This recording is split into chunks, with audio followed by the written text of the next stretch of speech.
دروازے کے سامنے جبریل نے عرض کی یا رب العالمین، فرمایا جبریل کیا بات ہے؟ عرض کی مولا تیرے محبوب کے دروازے کے سامنے کھڑا ہوں، کیا تیرے محبوب کو آواز دے کر جگاؤں؟ اللہ نے فرمایا نہیں، آواز تو لگانی میرے محبوب کی بارگاہ میں بے ادبی اور گستاخی ہے، کیونکہ اللہ فرماتا ہے لا ترفعوا اصواتکم فوق صوت النبی، فرمایا خبردار میرے محبوب کی بارگاہ میں اپنی آواز کو اونچا کرو، اگر ذرہ برابر بھی اونچا کرو گے تو تمہارے اعمال ضائع ہو جائیں گے۔ میرے محبوب کی بارگاہ میں اونچا تو بولنا، درکنار اونچا سانس بھی نہیں دینا۔ یا اللہ آواز نہیں لگانی، فرمایا نام آواز لگانا تو بے ادبی میرے محبوب کو۔ یا اللہ پھر دروازہ کھٹکھٹاؤ، اللہ نے فرمایا نام دروازہ تو کھٹکھٹانا بے ادبی ہے، میرا محبوب اندر نہ کر ہے۔ یا اللہ پھر کیا کرو، دروازہ بھی نہیں کھٹکھٹانا، آواز بھی نہیں لگانی، تو پھر جگانا کیا کیسی ہے میرے محبوب کو؟ اللہ نے فرمایا کمرے کی چھت پر چڑھ جا، جس کمرے میں محبوب آرام فرما رہے ہیں چھت پہ چڑھ جا۔ یا اللہ چڑھ گیا، فرمایا اس چھت کے عین سینٹر میں سے بالکل سوئی کے ناکے کے برابر ایک سوراخ کر۔ سوئی کا ناکا کتنا ہوتا ہے جی؟ کتنا بریک ہوتا ہے؟ دھاگا ڈالنا مشکل ہو جاتا ہے۔ فرمایا سوئی کے ناکے کے برابر سوراخ کر، اشارہ کیا، سوراخ ہو گیا۔ یا اللہ ہون اللہ نے فرمایا اسی سوراخ میں سے اندر درجے مل جائے اور مقام اور مرتبہ مل جائے، میرا آدھا اور بڑھ جائے، مجھے اور رنگ مل جائے، اعلیٰ رنگ مل جائے، میں سب سے اعلیٰ سیٹ پر فائز ہو جاؤں۔ اللہ رب العالمین نے فرمایا اگر اعلیٰ ہونا چاہتا ہے، اعلیٰ رنگ چاہتا ہے، مزید مقام اور مرتبہ چاہتا ہے، مزید میری نعمتیں حاصل کرنا چاہتا ہے، مزید میرا قرب حاصل کرنا چاہتا ہے، آج اپنے آپ کو مٹا کر اسی سوراخ میں سے اندر داخل ہونا پڑے گا۔ اللہ اقبال کہتے ہیں مٹا دے اپنی ہستی کو اگر کچھ مرتبہ چاہیے، مٹا دے اپنی ہستی کو اگر کچھ مرتبہ چاہیے، کہ دانا خاک میں مل کر گلو گلزار ہوتا ہے۔ جبریل نے اپنے آپ کو مٹایا، اپنے آپ کو مٹایا، کلوز کیا، کتنا کلوز کیا کہ اس سوئی کے ناکے میں سے اندر داخل ہو گئے۔ سوئی کے ناکے میں سے جو سوراخ تھا بریک اس کے اندر داخل ہو گئے۔ جب اندر داخل ہو گئے تو پھر اپنی ہائٹ اور باڈی کو اپنی اصلی حالت میں پھر لے آئے۔ عرض کی یا رب العالمین اب میں تیرے محبوب کے بالکل ساتھ کھڑا ہوں، اب تیرے محبوب کو میں ہاتھ سے چھو کر جگاؤں۔ اللہ نے فرمایا نہیں، ہاتھ سے چھونا بھی نہیں، ہاتھ سے چھونا بھی نہیں ادبی۔ یا اللہ اب آواز لگا سکتا ہوں؟ اللہ نے فرمایا نہیں، اب بھی آواز نہیں لگانی۔ یا اللہ پھر جگاؤں تیرے محبوب کو کیسے؟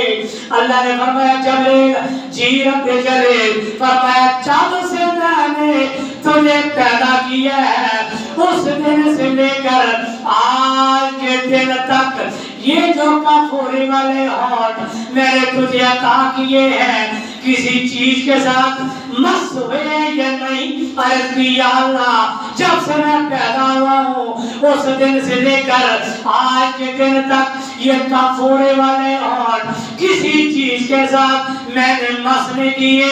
فرمایا یہ کافورے والے ہونٹ آج میرے محبوب کے تنوں کے ساتھ مس کر اور مس کر کے میرے محبوب پر ٹھنڈک پہنچا کر میرے محبوب پر لگا۔ فرمایا یہ ہونٹ میں نے بنائے ہی اس لیے تھے کہ میرے محبوب کے تنے ہوں اور جبریل کے ہونٹ ہوں۔ اب فول کہتے ہیں ٹھنڈک پہنچانے والے کو۔ جبریل کے ہونٹ ٹھنڈے تھے، کافوری ٹھنڈے ہونٹ۔ اب جبریل علیہ السلام نے میرے آقا امام الانبیاء کے قدموں کو چوما، کیسے ہوئے؟ سبحان اللہ، پیارے آقا تو نیچے تشریف فرمائے چٹائی پہ، چادر اپنے کالی کملی اڑی ہوئی ہے، اور سرکار علیہ السلام نے اپنے قدمین شریفین پہلے ہی نگے رکھے ہوئے تھے۔ آپ کو بھی پتا تھا کہ یہ معاملہ سارا ہونا ہے۔ قدمین شریف پہلے ہی نگے مبارک ہے، چادر مبارک آپ نے اپنے چہرے پاک پہ اوڑھی ہوئی ہے۔ اب جبریل علیہ السلام نے پہلے گھٹنے نیچے لگائے، پھر ہاتھ لگائے، پھر اتنے قریب ہو گئے کہ ہر دیکھنے والے کو نظر آئے گا کہ جبریل سجدہ کر رہے ہیں۔ جب آپ کو اللہ توفیق دے اپنے امی ابو کے قریب، یہ محفلیں خدا کی قسم اتنی دیر تک قبول نہیں ہوگی جب آپ کے امی ابو راضی نہیں ہوگی۔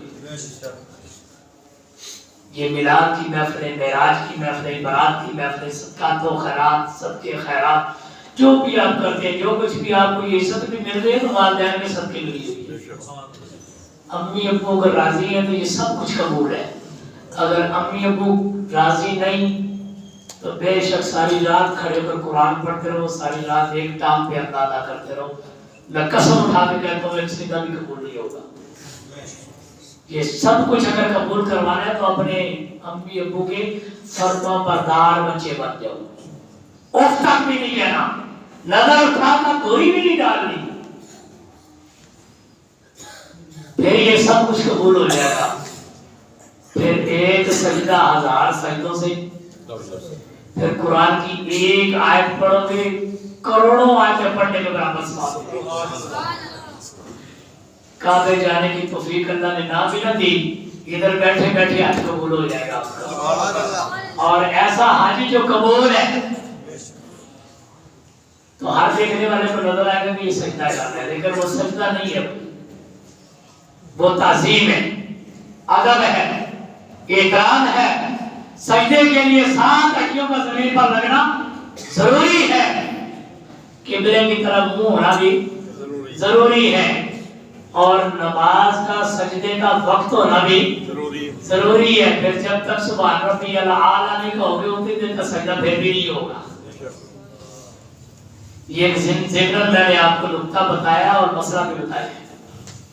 جبریل علیہ السلام جھکے، گھٹنے لگائے زمین پہ، ہاتھ بھی لگائے، اور اپنے کافوری والے ہونٹنا پیارے آقا علیہ السلام کی پائے ناز جو ہے نا قدم مبارک، ان کی تلیوں کے ساتھ مس کیے۔ جب مس کیے نا، ٹیچ کیے، تو میرے آقا امام الانبیاء کو ٹھنڈک محسوس ہوئی۔ کیا جی؟ ٹھنڈک۔ میرے آقا امام الانبیاء نے کالے کمرے اپنے چہرے پاک سے ہٹائی، آنکھیں کھول کر جبریل کی طرف دیکھ کر مسکرائے، پھر کی طرف ایک مرتبہ چہرے پاک سے کالی کمری کو اٹھا کر دیکھا اور مسکرا کے جبریل کی طرف سے نا دیکھ کے تو پھر آپ نے کالی کمری اوڑھ لی اپنے چہرے پہ۔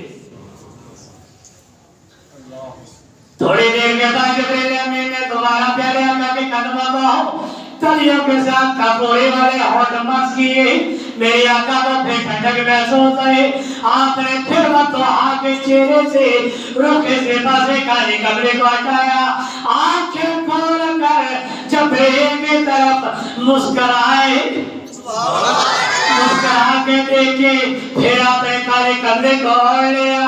تیسری مرتبہ آپ نے پھر چہرے پہ چادر مبارک اوڑھ لی۔ اب جبریل نے دوبارہ پیارے آقا کے قدموں کو بوسہ دیا، آپ کے تلیوں کے ساتھ جب ہونٹ مس کیے، آپ کو ٹھنڈک محسوس ہوئی، آپ نے پھر چہرے انور سے طاہر کی چادر کو اتارا، جبریل کی طرف مسکرا کے دیکھا، فرمایا جبریل کیسے آئے ہو؟ یہ ایسی حرکات و سکنات کیوں کر رہے ہو؟ عرض کے کمرے والیا ان اللہ اشتاق